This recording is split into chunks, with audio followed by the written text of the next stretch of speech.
Ma naissance a entraîné un handicap pour ma mère. Elle n'aurait pas dû avoir d'enfant. On lui avait dit de ne pas avoir d'enfant, les docteurs, et on a voulu absolument en avoir un. Donc c'est moi. Et j'ai vécu avec ma mère donc la période de la guerre, seuls tous les deux dans cette maison. Et puis le maire d'Arles a eu une idée géniale. Il a rempli un train d'enfants. Il nous a fait partir dans les colonies de vacances en Ardèche pour qu'on échappe aux mitraillages, aux bombes, etc. Et donc quand je suis revenu en décembre 1944, ma mère m'attendait à la gare. Et en chemin, elle m'a dit « Tu n'as plus de maison ». C'est un truc énorme, quoi. On comprend pas. J'avais 10 ans, donc, et je suis arrivé devant un tas de pierres. J'ai connu ma mère tout le temps malade. Et elle est morte lorsque j'avais 18 ans. C'est-à-dire que les dernières années, ça a été pour moi, enfin surtout pour elle, elle souffrait terriblement, des phlébites terribles, je devais la panser. J'ai même dû laver le corps de ma mère. Et probablement que les premiers nus que j'ai faits en 1956, c'était pour réagir contre ça et faire des jeunes femmes pleines de vie, pleines de santé. Ça a été un conflit permanent. Mais ce qu'il y a de formidable de la part de ma mère, c'est que c'est elle qui a voulu que je sois un artiste. Et donc elle m'a fait apprendre le violon.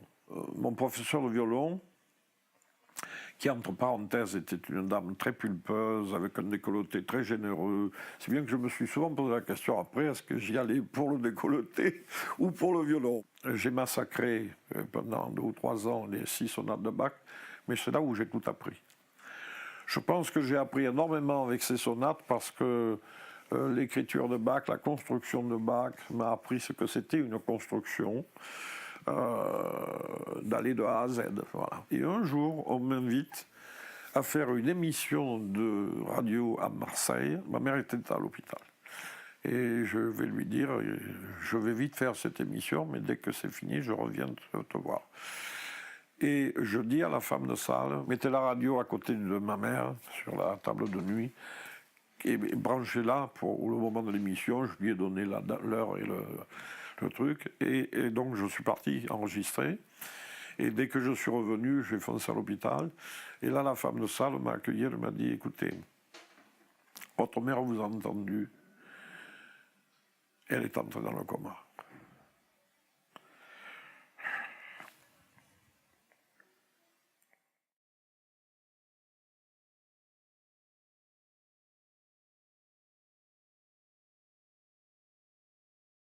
Je croise 2 personnages. L'un était Jacques Latour, qui était le conservateur du musée Réatu à l'époque. Et ce monsieur était accompagné d'un autre qu'il me présente.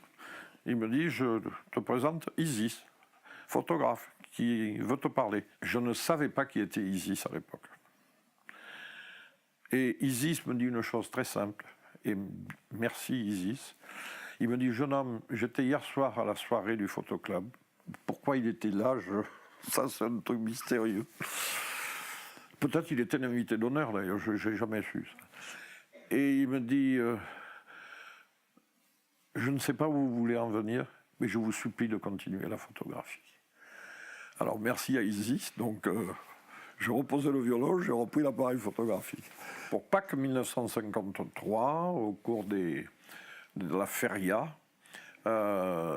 j'étais dans le public et j'ai vu un torero offrir le combat qu'il allait faire à un personnage. Et j'étais assez loin, j'ai demandé à côté de moi qui est-ce? On m'a dit Picasso. Je suis sorti des arènes, ce qui est impensable pour moi au cours d'une corrida, mais j'ai couru jusqu'à mon atelier pour aller chercher les photographies que j'avais déjà réalisées.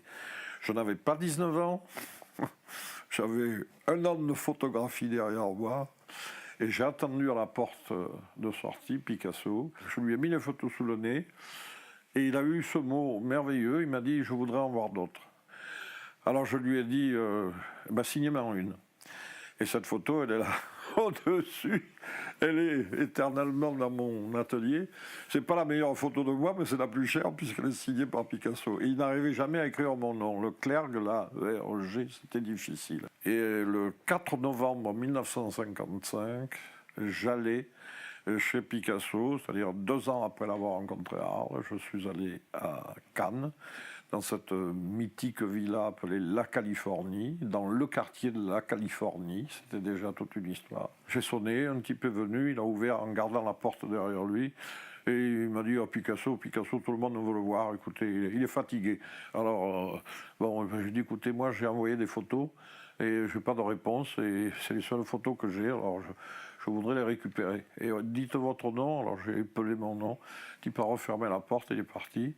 Puis il est revenu, enfin, la porte est ouverte, et je suis entré dans pour moi c'était un jardin des merveilles, avec des palmiers, des plantes exotiques, à Cannes, hein, la Californie. Hein.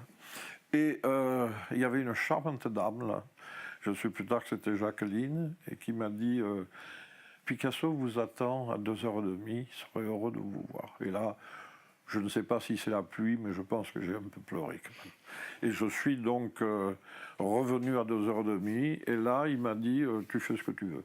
Je savais qu'avec Picasso, il ne fallait pas tricher. Si je voulais voir Picasso, il fallait lui montrer du travail. Donc l'année 1953 est une année capitale parce que je rencontre Picasso à Pâques de cette année, mais j'achète une revue qui paraît à Toulouse, qui s'appelle Photomonde, parce qu'il y a sur la couverture une photo de nu qui me suffoque, qui m'enthousiasme. C'est le fameux nu d'Edward Weston, où la dame se tient le genou, comme ça.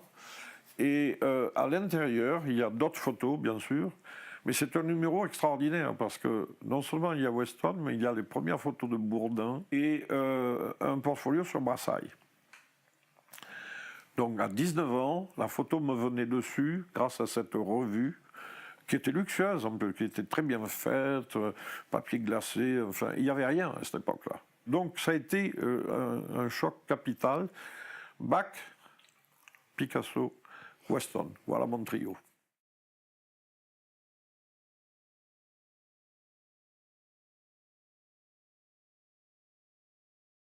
Il faut imaginer Arles, un tiers de la ville bombardée. C'était une ville désespérée, quoi. C'était épouvantable. J'ai choisi une petite fille qui était la copine d'une amie et qui voulait être danseuse et qui malheureusement avait des problèmes. Dès qu'elle se mettait à danser, elle se cassait une jambe, une cheville, un truc. Alors elle avait un tutu défraîchi. Et j'ai commencé à faire des photos, d'abord dans le grenier plus ou moins en ruine de la maison de la Roquette que j'habitais. Et puis, je l'ai amené dans les ruines. J'ai trouvé un petit garçon qui allait faire le violoniste. C'était un peu moi quand j'étais petit. Donc, nous avons fait pendant 8 mois des photos dans ces ruines d'Arles. C'est vraiment un souvenir magnifique de la période avec ces 5 enfants. Tous les jeudis, les jours où ils n'allaient pas à l'école, je demandais congé à mon patron et on me préparait, d'ailleurs, j'achetais le goûter aux fruits et légumes et on me mettait double ration pour le même prix. Et voilà, c'était la fête dans les ruines. Hiver comme été, ils étaient extraordinaires. Et ça, c'est inoubliable. Donc, les petits saltimbanques, c'est 54-55. Ça se termine en juillet 55. En juillet 55, je vais à la gare, acheter un billet de train, je sais pas quoi, je reviens et je vois du haut, sur le quai du Rhône, comme ça, je vois en bas, sur la petite plage, là, une poule morte, dans le soleil, dans la lumière, car il faut préciser que les petits saltimbanques ont tous été faits à l'ombre et sans l'aide d'un projecteur, tel quel. Je découvre le soleil sur la mort.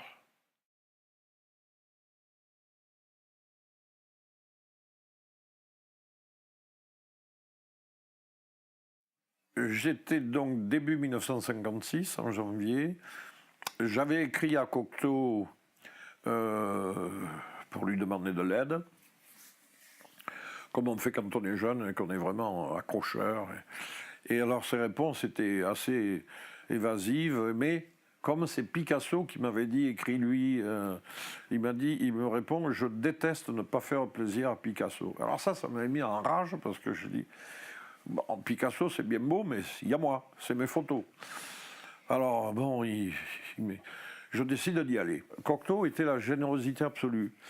À tous ceux qui étaient là, alors il y en avait un qui recevait un poème, l'autre de l'argent, l'autre une invitation au restaurant, l'autre une recommandation pour le docteur, enfin bref. Et il m'a reçu en me disant tout de suite de repartir à Arles. Il m'a dit surtout, retourne dans ta ville. Il était là en peignoir, ce fameux peignoir blanc, comme ça. Moi j'étais tout penaud parce que je venais un peu à Paris avec l'espoir de... Et lui m'a dit de rester à Arles. Donc je suis reparti à Arles. Et j'y suis toujours. Avec Cocteau, ce qui était évidemment extrêmement important, c'est qu'il écrivait, lui. C'était gravé dans le marbre, quoi. Il disait les choses. Ils avaient coutume avec Picasso de regarder mon travail le samedi à Saint-Jean-Cap-Ferrat ou à Cannes ou à Nice, dans un restaurant, et puis Picasso commentait, Cocteau rapportait les fameuses paroles de Picasso, et parfois il me donnait des conseils plus précis. En 1956, un an après la visite à la Californie, il s'est passé deux choses importantes. En février, ça a été l'horreur climatique, puisque la température en 12 heures est passée de plus 10 à moins 26, que des milliers de Flamands en particulier sont morts sur les plages de Camargue, que je les ai photographiés. Et d'autre part, quelques mois plus tard, quand le beau temps est revenu et l'été aussi, j'ai fait mes premiers nus sur la plage. Et ces premiers nus, je les ai montrés à Picasso. Ce devait être... pour la feria de septembre, tout est lié au taureau. Et c'était sur la place du Forum. Pour moi, c'est inoubliable. Hein. C'était devant le Nord-Pinus, où il habitait encore à l'époque. Et il m'a tiré des claques. Paf, paf, c'est toi qui as fait ça, et paf, paf. Et alors, il a appelé les gens qui étaient sur la place. Il leur a dit, venez voir les photos de Lucien. Et il m'a dit, il faut que tu les montres à Cocteau, parce qu'il te trouvera un éditeur, quelqu'un pour faire un livre. D'ailleurs, je te ferai la couverture du livre. Bon, c'était déjà formidable. J'ai 22 ans, Picasso me dit ça. J'envoie effectivement les photos à Cocteau et il s'est occupé de montrer les photos à Segers, qui préparait l'édition illustrée de Corps mémorables, une série de poèmes qu'il avait écrits à la mort de sa femme Nouche. Et j'ai eu donc la chance de publier mon premier livre avec un carré d'as, Picasso pour la couverture, Cocteau pour le poème préface, l'ensemble des 16 poèmes de Paul Éluard, chez l'éditeur Pierre Segers, qui était à l'époque l'éditeur des poètes.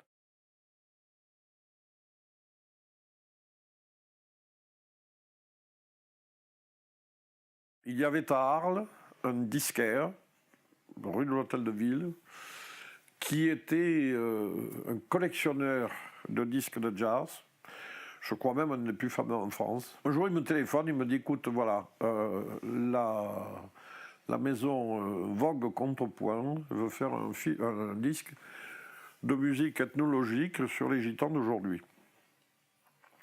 Alors, comme tu es musicien, laisse traîner ton oreille dans le campement gitan au pèlerinage, et dis-nous s'il y a quelqu'un d'intéressant. On me dit, tu sais, il y a un type qui s'appelle Ricardo Baliardo, mais eux, les gitans, ils l'appellent Manitas de Plata. Tu devrais aller l'écouter, il doit être par là-bas. Bon, c'était une époque, 55, il n'y avait pas de touristes. C'était entre les Arlésiens et nous, les Roquetiers, puisque les gitans habitaient la Roquette. Donc je vais en effet écouter ce type. Et au bout d'un moment, je me précipite à l'intérieur du bistrot, je téléphone à mon copain, je dis, envoyez un preneur de son. Il y a un type, je ne sais pas, c'est un miracle. Ce qu'il fait, c'est hallucinant. Et de fil en aiguille, je suis devenu le manager de Manitas de Plata. Nous nous sommes retrouvés en septembre 1965 au Carnegie Hall de New York. Le rêve de ma vie de violoniste. Je dois dire que j'étais tellement ému. Donc il avait derrière lui un rideau de scène, et moi j'étais derrière ce rideau de scène. J'étais donc exactement dans l'axe de Manitas. Et quand il a reçu les premiers applaudissements, je les ai reçus pour moi. Voilà. Je me voyais sur la scène du Carnegie Hall.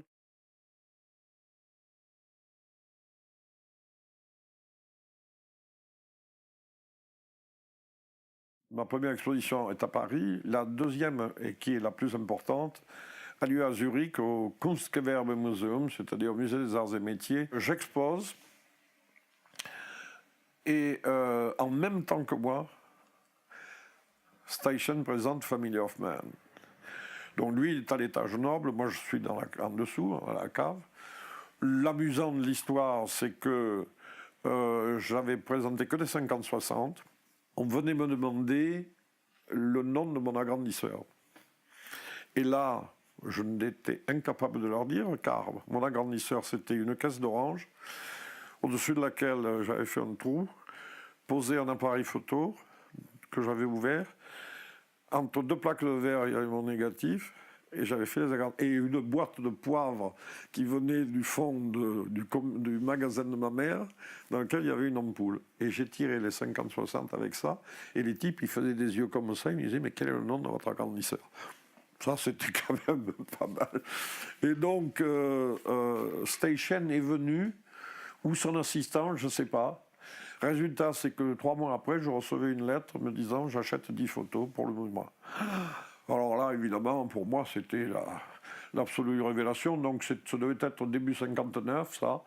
Ça a été l'année capitale, puisque c'est l'année où j'ai été engagé par Cocteau pour faire les photos du Testament d'Orphée, où j'ai découvert un monde que je ne soupçonnais pas, et que j'ai compris que mon isolement, tout seul, là dans mon coin, ça ne pouvait plus durer. Bon, j'avais eu quand même déjà quelques petits succès, j'avais vendu quelques photos.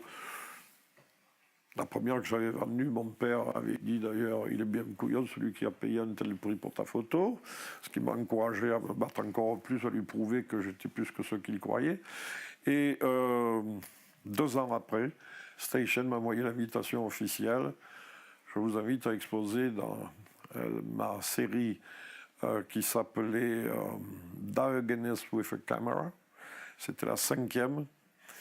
Et il y aurait Bill Brandt, l'anglais, Yasuhiro Ishimoto, le japonais, et moi, le petit européen, le petit français.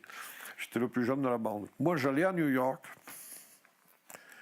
le voyage payé par un de mes mécènes collecteurs, et le voyage de ma femme, de ma future femme, payé par Picasso. Bon. J'y allais pour surtout voir Guernica de Picasso. Moi, bien, mais pour moi, c'était l'obsession. Le Museum of Modern Art, c'était le summum de tout. Et il y avait Guernica. Et Guernica, j'avais une reproduction dans ma chambre depuis longtemps. Et j'allais enfin voir le tableau de près. Donc, dès que je suis arrivé à New York, je suis allé au Musée d'Art moderne. Et je dis, je veux voir Guernica. Et là, à ma grande stupéfaction, on devait traverser les salles de photographie, noir et blanc. Et on arrivait à Guernica. Et c'est pour ça que j'ai dit, quand je suis revenu à Rouquette, j'ai dit, Jean-Maurice, si pour aller voir Guernica, le plus beau tableau, le plus grand tableau du contemporain, il faut traverser la photographie, c'est que la photographie, c'est important. Il faut y aller, il faut foncer. Et c'est ça qui a tout décidé. C'est cette expo à New York au moment, c'est cette situation qui a été capitale.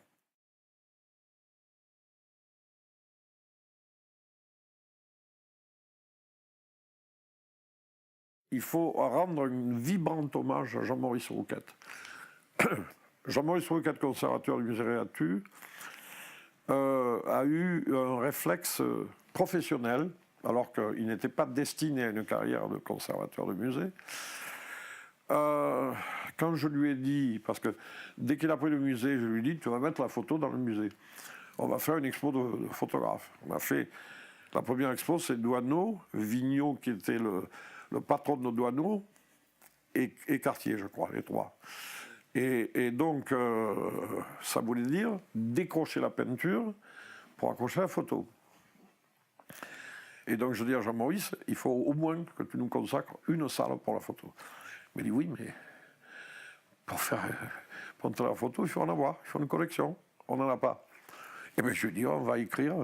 J'ai écrit à 40 photographes que j'admirais 39 ont répondu oui, un seul a répondu non, c'est Cartier-Bresson. La plus belle réaction a été tout de même grâce à Magnétas de Plata, une fois de plus. En 65, j'avais reçu un téléphone d'un monsieur qui n'était autre que l'oncle de Peter Beard, Jérôme Hill. Jérôme Hill habitait à Cassis, dans un lieu qu'on appelle la Batterie. Et c'était un type vraiment d'avant-garde qui préparait un festival. Il me dit, voilà, je voudrais engager Magnétas de Plata. Et il avait un petit théâtre, comme le théâtre antique, mais tout petit, au bord de la mer. Une situation magnifique. Donc je vais là-bas. Et alors il me dit, qu'est-ce que vous faites? Je suis photographe. Ah, très bien, ben, moi j'ai connu un grand photographe. Ah oui, et c'était Edward Weston. Je dis, vous avez connu Weston? Oui, mais vous admirez Weston? Je dis, pour moi, c'est le dieu. Ah, mais vous voulez voir des tirages de Weston? Je dis, vous avez des tirages là? Oui, oui, il part, il amène un paquet de tirages. Et je vois les chefs-d'œuvre de Weston. Et je lui raconte ce que nous faisions à Arles. Et il me dit, ben, choisissez-en 10. Je vous les offre pour le musée. Et donc j'ai choisi les plus belles photos, le fameux nu qui m'avait tant bouleversé en 1953, l'artichaut, enfin les chefs-d'œuvre qu'on connaît. Et j'ai ramené ça à Rouquette.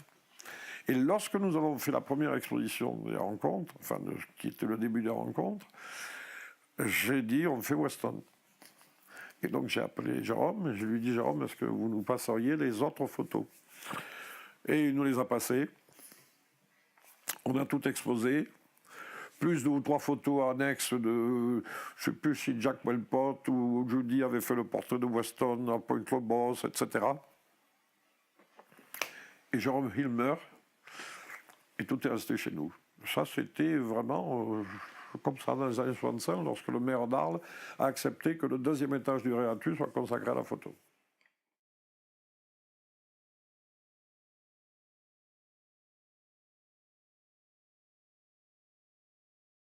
La poésie est la chose qui me passionne probablement le plus. Je suis allé très vite vers Jean Cocteau parce que ses films, c'était la poésie. Notre relation a duré de 56 à 63, puisqu'il est mort en octobre 63. Donc je perdais là vraiment ce contact direct et surtout ce scribe qui écrivait, quoi, qui me disait des choses. Il me donnait les titres de mes livres, il me corrigeait ceci ou cela. Il disparaît, il y a ce vide. Et c'est à ce moment-là que Jean-Maurice Rouquette, conservateur des musées d'Arles, m'offre un livre de poèmes que je n'avais jamais lu, qui venait de paraître, Amer, de Saint-Jean-de-Perse. Et il y a au cœur du livre une strophe qui démarre par un vers « Étroits sont les vaisseaux » et qui m'a évidemment bouleversé, qui avait bouleversé Rouquette parce qu'il m'a dit « Écoute, c'est incompréhensible, ce livre, on dirait que vous vous êtes inspirés l'un de l'autre. » Alors bon, quand j'ai lu en effet « Étroits sont les vaisseaux » en particulier, étroits sont les vaisseaux, étroite notre couche, immense l'étendue des eaux. C'est un couple qui fait l'amour sur une barque au milieu de l'océan. Je lis ce texte et je dis, il faut que je l'illustre. Seulement voilà, comment connaître Saint-Jean-de-Perse? Il ne venait pas souvent. Et lorsque quelqu'un m'appelle et me dit, Lucien, je m'appelle Natel, je vais faire une revue de poésie. Et la couverture du premier numéro, c'est une photo de toi, le portrait de Saint-Jean-de-Perse. Paf. Donc nous sommes en 1965, lorsque j'arrive chez Saint-Jean-de-Perse. Une fois les photos finies, on s'assoit et je lui montre mon travail, que j'avais évidemment apporté, avec une idée derrière la tête. Et j'arrivais pas à formuler ce que je voulais lui dire. C'est lui qui m'a invité à la fin. Il m'a dit, jeune homme, je serais très heureux que vous illustriez mes œuvres. Paf, je lui ai dit, c'est Étroits sont les vaisseaux. Eh bien, mettez-vous au travail. J'ai eu la relation avec Saint-Jean-de-Perse jusqu'à sa mort. Ça a duré 10 ans. Évidemment, c'était l'opposé de Jean Cocteau, comme Jean Cocteau était l'ennemi de Saint-Jean-de-Perse.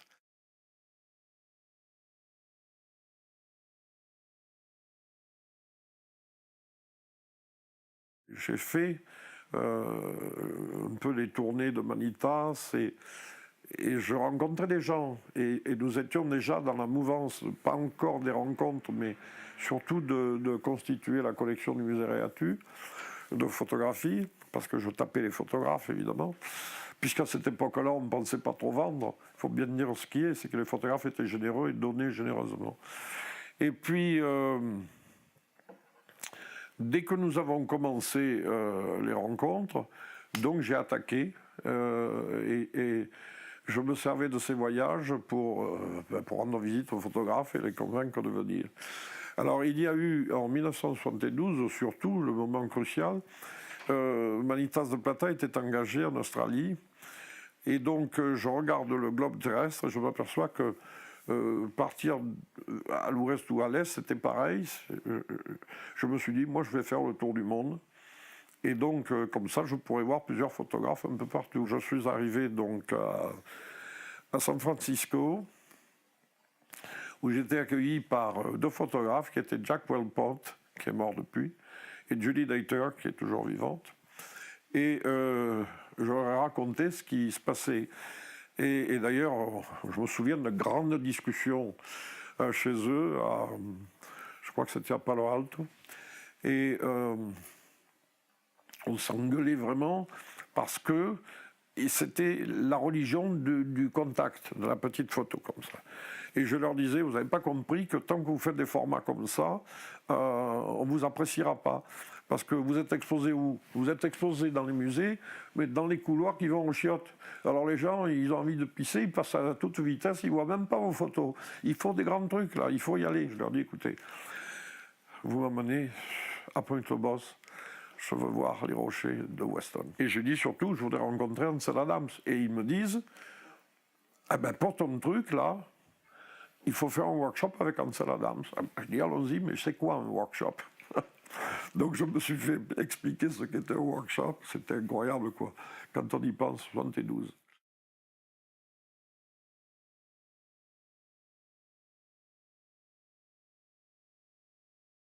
On est allé voir Ansel Adams. On lui a parlé de tout ça. Ben, il a dit, oui, peut-être, je pourrais venir. Et quand j'en ai parlé autour de moi après en Amérique, on m'a dit, vous êtes fous. Il n'est jamais sorti des États-Unis. Il ne viendra pas en Europe. Ben, il est venu. Et ce qu'il y a de plus étonnant, c'est que nous n'avions plus d'argent. Enfin, il restait 4 sous. Donc j'ai fait un conseil d'administration catastrophique où j'ai dit, voilà, on n'a plus que ça. Alors moi, je vous propose de finir... bon, c'était quand même la 3e année, hein, et on était déjà... Donc j'ai dit, on va finir en beauté. Les 4 sous qu'on a, on invite le plus grand photographe actuel. Parce qu'il était, avec Cartier-Bresson, c'était les 2 grands photographes de l'époque. Si ça marche, eh ben, on continuera. Si ça ne marche pas, ben, au moins on aura fini pavillon haut et on pourra être quand même fiers de nous. Donc, alors, il a accepté de venir. Donc, on lui a payé le voyage et on lui dit, voilà, vous prenez l'avion jusqu'à Paris et puis à Paris, vous prenez le train, le Mistral. Le train, non. Or, à cette époque-là, le Mistral avait un wagon salle d'exposition de photos. Et Adam se trouve à visiter l'exposition qui était de Bustamante. C'est une expo de Bustamante, j'ai même le carton dans mes archives. Ah oui. Et donc Ansel a fait les rencontres de 74, au cours desquelles il a fait un workshop, et il est rentré en Amérique. Et il a fait une conférence de presse pour dire comment ces jeunes à Arles font un truc pareil et que nous, on n'est pas capable de le faire. Il faut quand même bien resituer les choses. L'association de Friends of Photography de Carmel était née à ce moment-là. Je ne sais pas s'ils étaient nés la même année que nous, l'année d'avant, enfin. Et également, à Milan, l'Enfranco Colombo, il y a Fram, tout ça.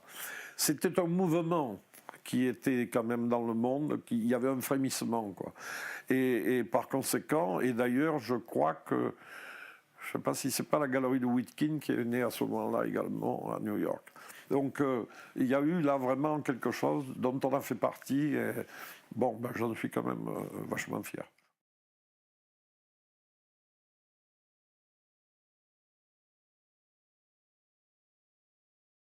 C'est Cocteau qui m'a présenté à Cartier-Bresson, sur les marches de l'hôtel Jules César. Cartier me dit, je veux bien venir voir vos photos, mais je vous préviens, je ne veux voir que les planches de contact. J'ai eu le culot de montrer mes planches de contact à Cartier-Bresson. Je ne sais plus très bien ce qu'il m'a dit, mais enfin, je lui ai montré surtout des photos de gitans, parce que je savais que c'était quand même ça qui l'intéressait. Et voilà, nous avons eu des liens extrêmement compliqués. Car lorsque nous avons créé les rencontres de la photo, pour le 10e anniversaire, alors évidemment, il était contre. Il était contre ça, il était contre l'école, il était contre tout. Et il n'a jamais voulu y participer. Et pour le 10e anniversaire, on avait décidé que ce serait lui l'invité d'honneur. Donc j'étais à Paris, Cartier est là. Et je l'entreprends. Et je lui dis, Henri, pour les 10 ans, c'est toi l'invité d'honneur. Il se met dans une colère noire et il me dit on va pas se battre dans la galerie, sortons dans la rue. Alors les autres avaient le nez collé aux vitres pour regarder le pugilat. Et ma valise était toujours dedans. Et on sort, et là je lui ai sorti je ne sais pas quoi, je l'ai fait pleurer.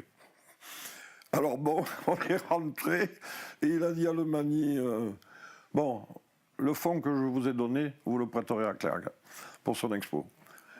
Et voilà. Et alors, très bien. Mais je lui dis, Henri, la tradition veut qu'on fasse une soirée au Théâtre Antique. Alors ça, non, il n'y en avait pas question. Je lui dis, tu sais, c'était une à l'époque, c'était projection de diapositive, on appuyait sur le carrousel, enfin, bon, passons. Et il me dit, tu n'as qu'à demander à Cornel Capa, j'ai fait un carrousel pour lui, pour sa collection. Je lui dis, oui, mais tu parles en anglais, là. Oui, mais mon anglais est tellement mauvais qu'on le comprend. Les Français comprendront tout. Alors, je dis, Henri, on est en France, il faut un texte en français. Écoute, contente-toi des photos de chez Cornel. Alors bon, je me dis en moi-même, j'arrangerai un coup.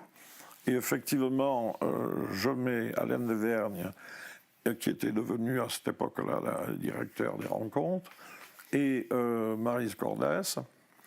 Je leur dis, on organise un dîner chez moi. Il faut dire que ma femme a contribué beaucoup tout de même au début des rencontres, parce que les dîners, les invitations, les ci, les mi, même mes filles qui aidaient à la cuisine. Enfin bon, le dîner se passe merveilleusement, Henri absolument adorable, et on termine le dîner et il se dirige vers la porte. Et moi je ferme la porte à clé. Et je me mets devant et je dis, je suis désolé, mais il y avait quand même une promesse. Il faut enregistrer ce texte, Henri. Bon, dit-il, demain matin à 9h, venez à l'hôtel avec un magnétophone. Paf, c'était gagné. C'était extraordinaire parce que tout le monde m'avait dit, tu n'y arriveras pas, ça ne se fera pas, etc. Et il nous a dit, je viendrai déguisé en curé. Alors, on attendait tous le curé à la porte, qu'on n'a jamais vu, bien entendu. Je crois que je ne me rappelle plus s'il est venu, je ne me souviens plus.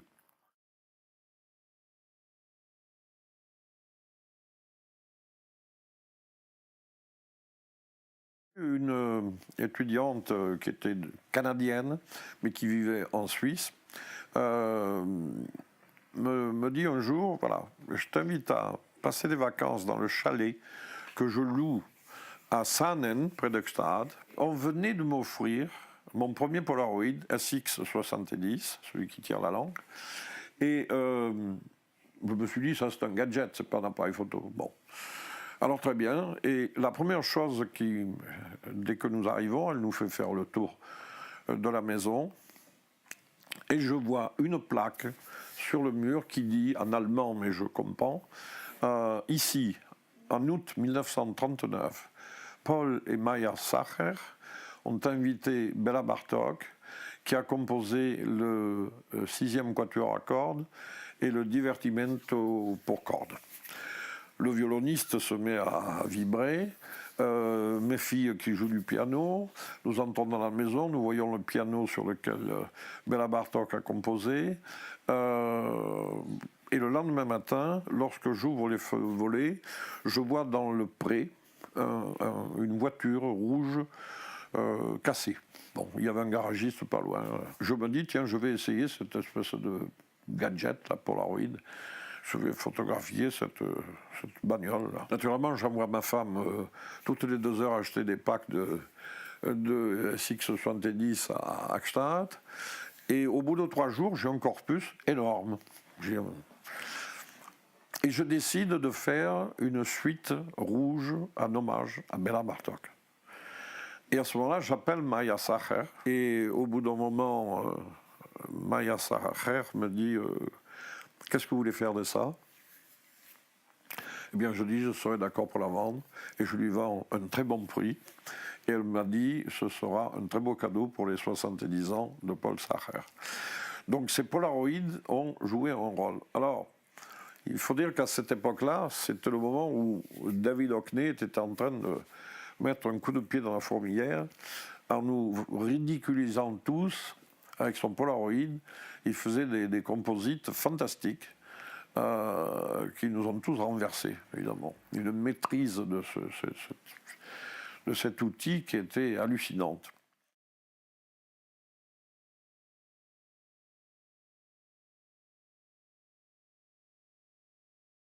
Ce qui m'intéressait, c'était l'opposition qu'il y avait avec nous. C'est-à-dire que moi, lorsque je faisais des rochers, je cherchais une équivalence anthropomorphique.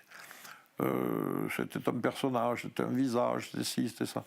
Ce qui n'est absolument pas le problème, la préoccupation d'Edward Weston.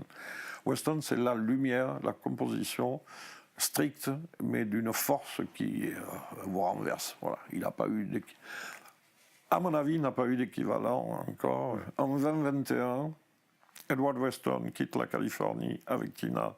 Ils arrivent au Mexico, chez l'intelligentsia communiste de l'époque, c'est-à-dire notamment les peintres Orozco, Diego Rivera, Frida Kahlo, etc.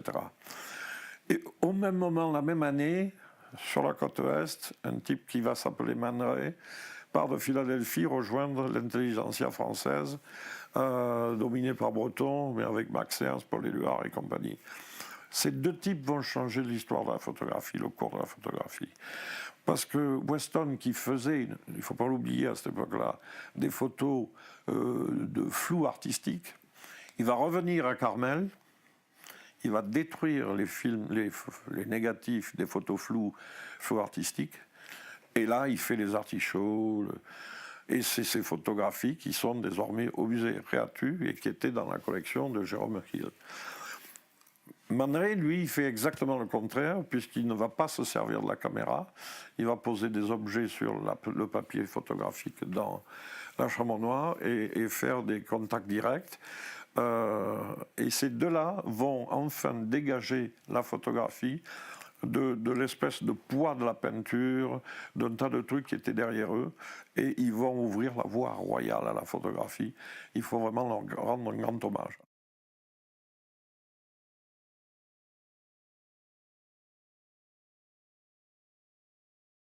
J'étais dans cette maison tout seul et je tirais des photos de charognes, de cimetières, de ruines.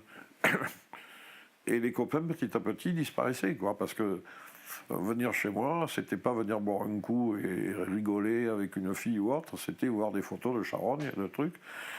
Et j'ai pris la pétoche, je me suis dit, je vais me retrouver tout seul, moi. J'ai dit, il faut que je leur fasse des photos de filles. Et donc j'ai demandé à une copine de poser. On était aussi timés de l'un que l'autre, évidemment. Alors, montrer que le haut. Elle avait les petits seins en plus, bon, mais c'était tellement gentil, sur la plage, en Camargue. Et bon, c'était une petite approche, mais c'était pas terrible. Dans ma vie, j'ai eu évidemment plusieurs modèles. Avant d'être marié, c'était évidemment les copines que j'avais qui acceptaient de poser. Puis, quand j'étais marié, c'était un peu plus compliqué, mais enfin, parfois même, on connaissait une fille, on lui disait, et puis les copains nous disaient, celle-là, tu verras, etc. Donc, il y a eu comme ça plusieurs aventures. Mais la modèle mythique du premier livre commémorable s'appelle Denise. Et nous sommes allés sur la plage. Et là, j'ai fait plusieurs rouleaux. Et ça a été la révélation absolue. Parce que j'ai été troublé moi-même, parce que je ne comprenais pas ce que j'avais fait. Mais bon, j'ai fait ces photos qui ont enchanté Picasso, Cocteau, Séguers, et qui sont... Et il faut bien dire que ce livre, ce premier livre, Corps mémorable, est constamment en réalité. C'est-à-dire un livre publié en 1957 est toujours aujourd'hui réédité. Alors, il a changé de présentation. La dernière maquette a été celle de Massin, ce qui était pas mal. Mais évidemment, la couverture de Picasso a disparu à l'intérieur du livre, puisque je pouvais m'assumer tout seul. Voilà. Il faut savoir que la censure était violente dans ces années-là. Je parle 56, là, le premier nu avec cette fille, c'est 56. Peu après la publication de ce livre, Corps mémorable, l'éditeur n'avait qu'une obsession, qu'on soit saisi, pour faire du tam-tam, pour qu'on parle de nous. On n'a pas été saisi. Il y a une jurisprudence du tribunal de Bordeaux qui stipule que là où il y a la tête, il ne faut pas le poil, mais là où il y a le poil, il ne faut pas la tête. Donc j'étais sauvé. Et c'est ainsi que j'ai ouvert la censure, car ce livre a en effet permis d'ouvrir la censure, on se rendant compte du ridicule de la chose. Il y en a eu une qui m'a marqué formidablement, d'abord pour son extrême gentillesse, sa beauté et les proportions de son corps. Quand je parle de ça aux gens, les gens ne comprennent pas. Quand je parle des proportions, c'est quelque chose qu'ils n'arrivent pas à assimiler. Alors, il faut savoir que lorsque j'étais encore jeune et pas du tout préparé à rien, je me baladais, quand j'avais le temps, le samedi ou le dimanche, au musée qui était à l'époque à la chapelle Sainte-Anne, sur la place de la mairie, où étaient les statues de l'art antique, hein, notamment la copie de la Vénus, mais les danseuses, etc. Et avec mon mouchoir, je sortais mon mouchoir, et je mesurais la distance entre les deux seins, et entre le sein et le nombril, et entre le sein et le sexe, entre le nombril et le sexe, bref, j'étudiais ces proportions dont on disait que c'était le nombre d'or, que tralala, enfin c'était des trucs. Et j'ai appliqué la formule, je veux dire. Et cette fille avait le nombre d'or. Elle avait la distance nécessaire, enfin qui était indispensable pour justifier la beauté absolue. Et son père était un amateur de corrida allemand qui avait combattu avec les résistants français contre Hitler. Et ensuite, donc, ils sont venus à Arles, on s'est rencontrés pour les corridas.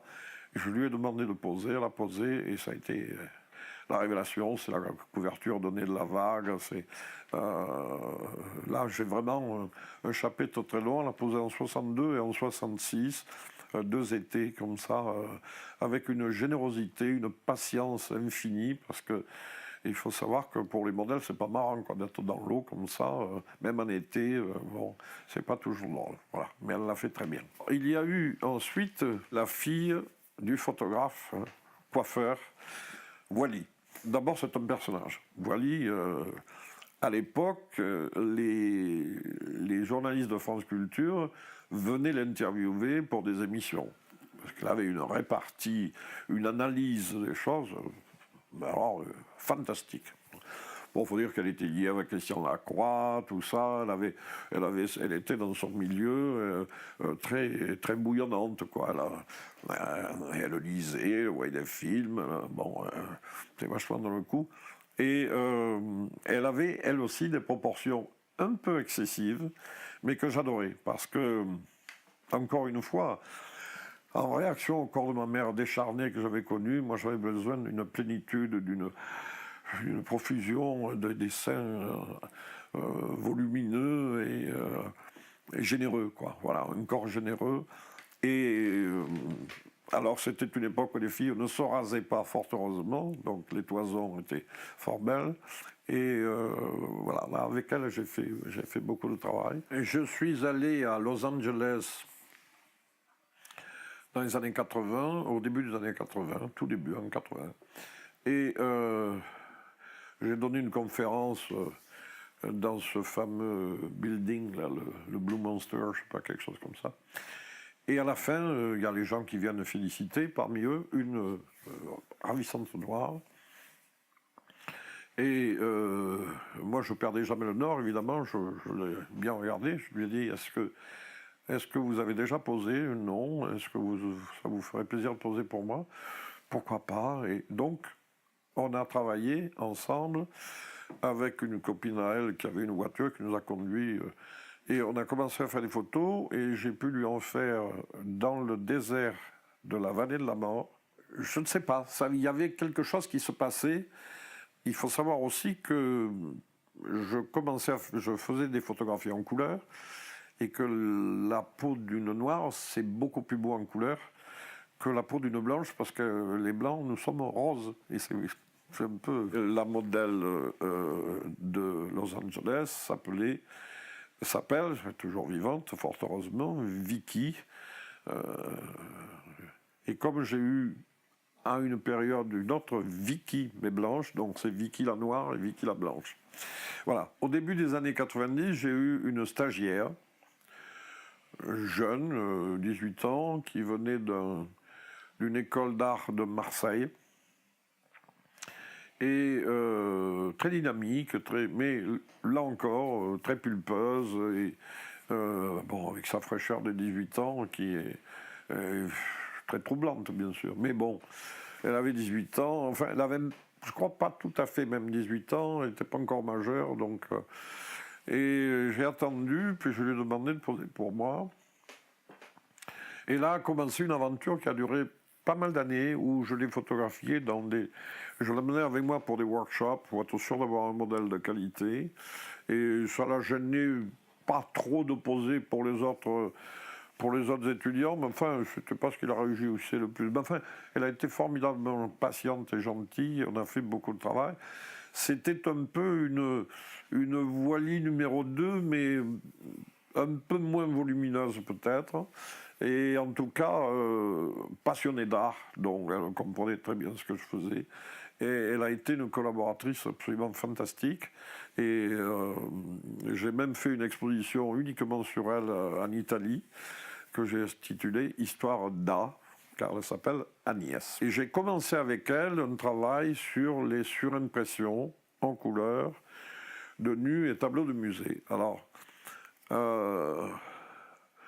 le modèle favori pour cette série s'appelle Feliana, elle est née à Jakarta, et moi je l'appelle Fé. C'est une jeune femme qui est venue avec sa mère habiter ici, avec l'intention de faire ses études ici, pour devenir un jour présidente de son pays natal, l'Indonésie. Une ambition magnifique, je trouve ça très bien, mais ça supposait qu'elle ne pose pas nue.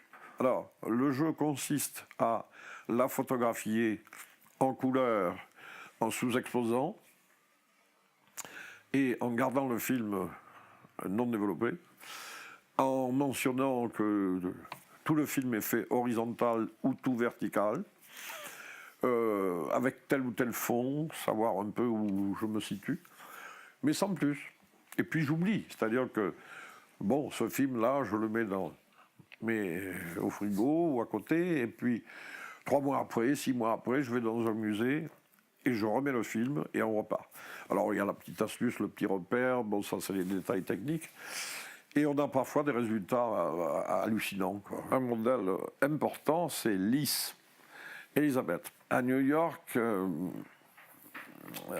j'avais un collectionneur et ami dont le fils avait une affaire d'électronique, et la secrétaire était ravissante et avait une obsession, c'est de poser pour Playboy. Alors elle m'a demandé de lui faire un book pour Playboy. Bon, alors quand elle est venue poser sur la terrasse de l'appartement que j'habite à New York quand j'y suis, j'ai compris tout de suite que ça ne marcherait pas pour Playboy, parce qu'elle avait un problème dans le visage. Et bon, alors je lui ai dit, écoute, je te fais les photos, mais moi je voudrais en faire pour moi, seulement moi je coupe le visage. Alors, Bon, elle était un peu déçue. Mais cette fille avait une plastique absolument superbe. Elle avait des proportions de rêve. Elle était absolument adorable, gentille. Et c'est avec elle que j'ai vraiment exploité les nuits zébrées. C'était magique parce que quand on dit encore une fois photographie, écriture avec la lumière, ben là on écrit avec la lumière. Et important, la respiration de la fille. Tout d'un coup, hop, on voit les choses changent. Une des innombrables Sarah que j'ai eues comme modèle, mais la première, Sarah qui est aussi de Los Angeles, qui est modèle dans les écoles d'art de Los Angeles et qui avait une particularité, c'est qu'elle posait tous les dimanches matins pendant 5 heures pour Inspecteur Colombo. Il avait la passion du dessin et tous les matins, et puis quand Alzheimer l'a pris, sa femme a interdit à la petite de revenir. Elle a dit, je ne veux plus vous voir. Et nous avons fait vraiment de très belles choses. Donc je tiens vraiment à lui rendre hommage, car elle avait je ne sais pas comment expliquer ça. D'abord, une bonne proportion, des petits seins, pas des seins gigantesques, mais bien proportionnés. Et surtout une aisance avec son corps, sachant le placer où il fallait, quand il fallait, à l'endroit, dans la lumière. Ça marchait très bien.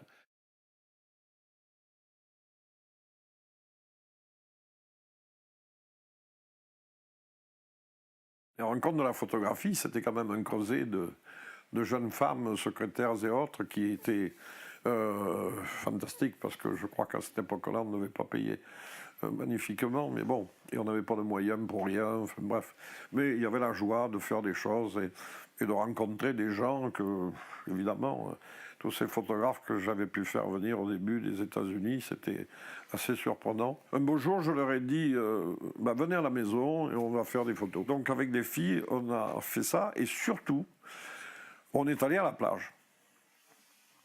Et là, il y a une série que j'ai appelée Les Géantes, parce que j'ai fait cette série avec un long foyer, un 500 mm, du toit de ma voiture, que j'avais amené très près de la plage, à vitesse très lente, au 25e. Je ne sais pas ce qui m'a pris, je ne sais pas ce que j'ai eu là.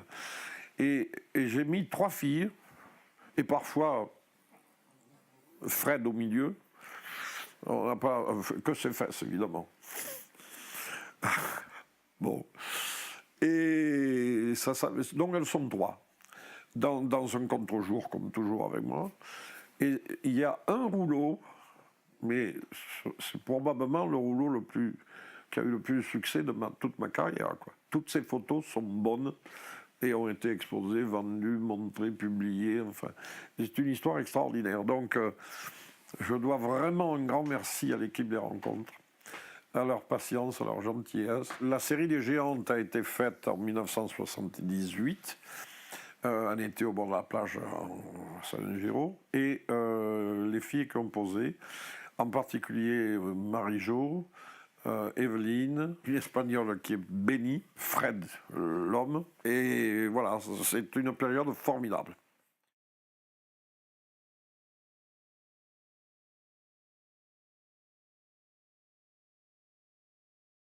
Comme tous les petits Arlésiens de l'époque, je voulais être torero.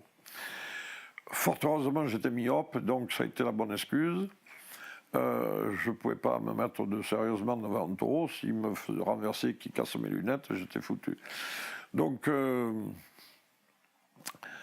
j'étais toutefois expert. Je connaissais tout le maniement de la cape et de la muleta. Et au collège, j'ai rencontré un copain plus jeune que moi, qui était costaud, courageux, et qui était celui qui me défendait quand il y avait bagarre. Puisque moi, j'étais plutôt gringalet, timide, etc. Il s'appelait Pierre Schull. Il est devenu jeune torero. Et la première course importante qu'il a faite se faisait à Alès. Naturellement, on n'avait pas d'argent. Donc on m'a dit, pour aller à Alès, tu iras avec les bouchers.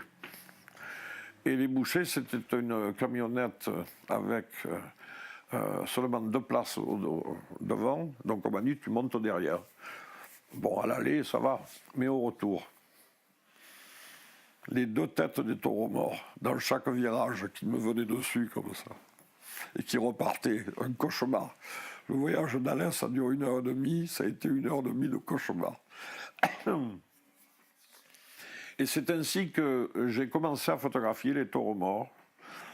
Aussi parce que j'étais frappé par une chose, c'est que lorsque le taureau meurt, les gens s'y intéressent plus, se tournent vers le torero. Et j'ai publié un livre, quelques années plus tard, Toros Muertos, que d'ailleurs Martin Parr a choisi dans son livre exhaustif sur les livres de photographie, croyant que c'était un livre contre la corrida, ce qui n'est pas du tout le cas, c'est un livre pour célébrer le taureau. Voilà. Donc ces photographies ont fasciné Picasso, il était emballé par ça, et ont fasciné aussi un monsieur qui s'appelait Pierre Bromberger, qui a été un des grands patrons du cinéma français, et qui m'a envoyé une lettre en me disant « Un homme tel que vous ne peut pas refuser le cinématographe, je vous envoie un assistant de caméra, de la pellicule et un peu d'argent, faites ce que vous voulez. » Alors je lui ai dit « Écoutez, ce sera un film sur la mort du taureau, en noir et blanc, parce qu'autrement il n'y aurait que du sang partout. » C'est devenu un film qui s'appelle Le drame du taureau, qui a obtenu tout de suite le prix Louis Lumière, qui est l'équivalent du Deluc en long métrage. Et naturellement, mon producteur m'a dit « Vous faites ce que vous voulez derrière, on en fait d'autres. » Et surtout, le film est passé en première partie de Un homme et une femme de Lelouch. Donc il a eu une diffusion considérable. Mais le secret, c'est qu'il m'avait donné une très bonne monteuse, une monteuse de Chris Marker. Et j'en ai fait 17 pour Bromberger, dont 4 sur la corrida. Et j'ai continué à photographier la corrida. Alors, après le taureau mort, je me suis consacré aux grandes figures de la tauromachie, notamment El Cordobés, qui est apparu en 1963 en France, qui était un garçon photogénique. C'est-à-dire que vous pouviez faire 100 photos d'un torero, vous en gardiez une, vous aviez de la chance, parce que le manager et tout disait non, pas bon, pas bon, pas bon. Avec El Cordobés, sur 100 photos, il y en avait 50 de bonnes. En plus, un type merveilleux, la joie, accueillant, généreux, enfin, un type hors du commun, quoi. Donc j'ai fait un premier livre sur lui en 1965. Et plus tard, quand il est revenu aux arènes à l'âge de 65 ans, nous avons refait un livre chez Actes Sud où j'ai rajouté les photos de l'époque où il a les cheveux gris-blanc et tout ça. C'est un personnage magnifique. Et puis, naturellement, j'ai fait un livre sur un garçon que j'ai absolument adoré, qui était Nimenio II, Christian Moncouquiol, né à Nîmes, qui a été blessé terriblement à Arles par un taureau de Murat, qui avait une envergure de corne terrible, 102 cm. Et il a survécu 2 ans et il s'est pendu, malheureusement.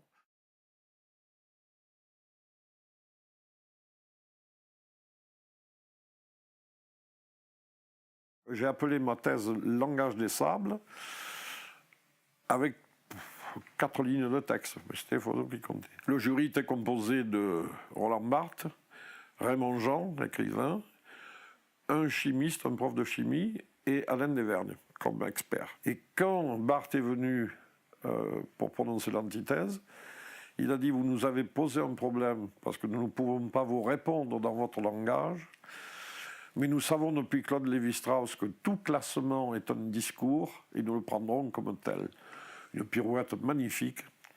Or, effectivement, j'avais classé ces 73 photos par instinct, comme ça.